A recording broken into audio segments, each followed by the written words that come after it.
भिंड के मेहगांव में भूमिया सरकार पर इन दिनों राष्ट्रीय कथावाचक देवकीनंदन ठाकुर की कथा चल रही है, जिसमें हजारों लोग कथा का रसपान कर रहे हैं। शनिवार को कथा में भिंड कलेक्टर संजीव श्रीवास्तव अपनी धर्मपत्नी रुचि श्रीवास्तव के साथ कथा में पहुंचे। उन्होंने अंत देवकीनंदन ठाकुर से भगवान की कथा का श्रवण किया। इस दौरान भूमिया सरकार के पीठाधीश्वर हरिओम दास व देवकीनंदन ठाकुर ने उनको आशीर्वाद देते हुए गमछा उड़ाया। यह बता दें कि कथा से पहले बता दें, इस कथा में बागेश्वर महाराज की भांति सुबह 9 बजे से दिव्य दरबार लगाया जाता है, जहां बड़ी संख्या में लोग अपनी पीड़ा खत्म करने के लिए इस दरबार में पहुंच रहे हैं। आज की कथा में कथावाचक देवकीनंदन ठाकुर ने मानव जीवन के महत्व के बारे में विस्तार पूर्वक प्रवचन किए। राष्ट्रीय संत ने क्या कहा, आइए सुनते हैं। ठाकुर प्रियागंज गौशाला के निमित्त किसी प्रकार का सहयोग करना है, जानकारी प्राप्त करना है, तो जाते वक्त आप हमारे मिशन के ट्रस्ट के कार्यालय में जानकारी करें। सहयोग करते हुए आप पहला प्रश्न, अगर मनुष्य बन गए हैं तो पूरे जीवन भर क्या करें? क्या प्रश्न है? अगर मानव बन गए हैं तो पूरे जीवन भर क्या करें? और दूसरा प्रश्न है, मरणशील मानव क्या करे? निय मानस्य किम कर्तव्य?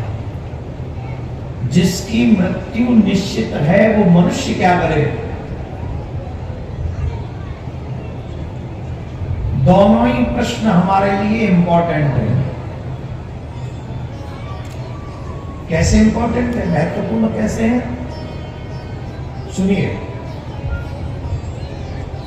यहां जितने भी लोग बैठे हैं, बताओ क्या आपने भगवान को नहीं देखा? वो इस बात को सुने।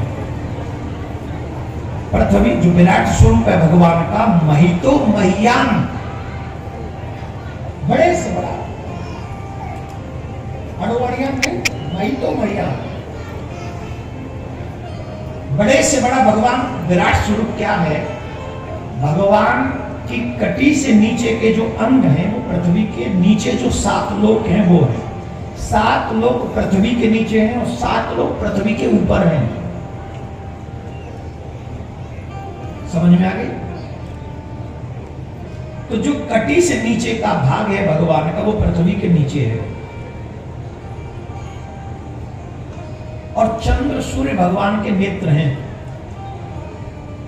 ये जो चंद्र सूर्य आपको दिखाई पड़ते हैं कि नहीं पड़ते? पड़ते। और ये जो आकाश है ये भगवान की नाभि है, नाभि सरोवर है। आपका शरीर 5 फीट प्लस कुछ इंच का है, यही सही है गलत है? नाभि कितने की? नाभि जानते हैं मैं किसको कह रहा हूं? नाभि बाबा, नाभि कितनी बड़ी होती है शरीर में? इतनी, यही ना? बोलो हाँ है ना? शरीर इतना लंबा चौड़ा, नाभि इतनी, और भगवान की नाभि क्या है? आकाश। सोचो, जिसकी नाभि इतनी बड़ी है तो भगवान कितना बड़ा होगा? होगा कि नहीं? तो इस नाभि का दर्शन आपको हो रहा है कि नहीं हो रहा है? तो फिर कैसे कह रहे हो भगवान नहीं देखा? चंद्र सूर्य का दर्शन हो रहा है कि नहीं हो रहा है? फिर कैसे कह रहे हो कि भगवान का दर्शन नहीं हो रहा है? एक और सुनो, जितनी भी पृथ्वी पे नदियां हैं ये भगवान की नाड़ियां हैं। इनका दर्शन हो रहा है कि नहीं? ये जितने भी पर्वत शिखर हैं ये भगवान की अस्थियां हैं, हड्डियां हैं। इनका दर्शन हो रहा है कि नहीं हो रहा है? बोलो, हो रहा है ना? तो भगवान का दर्शन हो रहा है। और जितने भी वृक्षावली आपको दर्शन दे रही है ये भगवान के रोम है। तो आप जब जब वृक्षों का दर्शन करते हैं आपके मन में ये भाव आना चाहिए कि मैं भगवान के रोम रोम का दर्शन कर रहा हूं।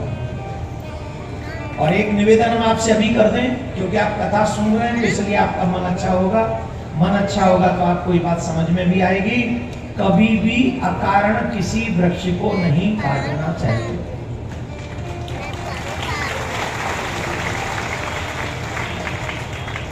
हरे भरे वृक्ष को काटने का मतलब है जीव हत्या के बराबर पाप लगता है। अकारण किसी वृक्ष को मत काटो। और एक नियम भी बना लो, अपने जन्मदिन पे, अपने बच्चों के जन्मदिन पे, या अपनी मैरिज एनिवर्सरी वाले दिन पे, या किसी विशेष दिन पे अपने हाथों से फलदार वृक्ष जरूर लगाया करो। बरगद, पीपल, बेलपत्र, गूलर और आम, इन वृक्षों को लगाने से भगवत कृपा विशेष प्राप्त होती। तो इन्हें कहां लगाना चाहिए? बोले रास्तों में लगाना चाहिए, जहां से लोग आते जाते हो, जिन्हें छांव और फल दोनों मिल सके। लगा के भूलना नहीं चाहिए। जब तक 2-3 साल तक वो बड़ा ना हो जाए तब तक उसकी देखभाल भी करनी चाहिए। इससे भी भगवत कृपा प्राप्त होती। मैं सच बता रहा हूं आपको।